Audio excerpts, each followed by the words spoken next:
from a lesser known locality in South Africa, the Rydale mine. I think it's in the northwest province, if I'm not mistaken. We have pyrolusite sitting on this. It's pretty much solid pyrolusite, and in between it's this a semi-metallic matrix. Now you have the elongated crystals of the pyrolusite, and then you have little terminated crystals on these sections. Now when you zoom into the still pictures, you'd most likely see it. Some oxidation as well, so perhaps some goethite associated. Now the difference between pyrolusite and goethite, it's still, I think it's very, very similar actually, optically very similar.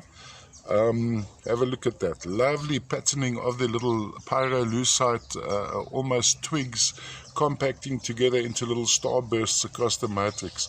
I have sawn this guy at the bottom, so you'll see there's a sawn section.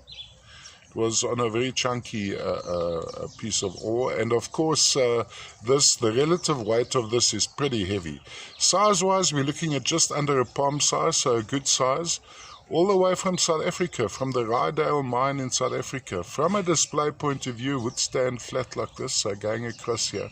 Very, very interesting sections, little vugs, pretty deep vugs with maybe the crystalline heads of the pyrolusite popping out there. A little bit of oxidation, which is reminiscent of goethite or perhaps hematite. Just going there. It actually gives a lovely contrast. Very interesting material.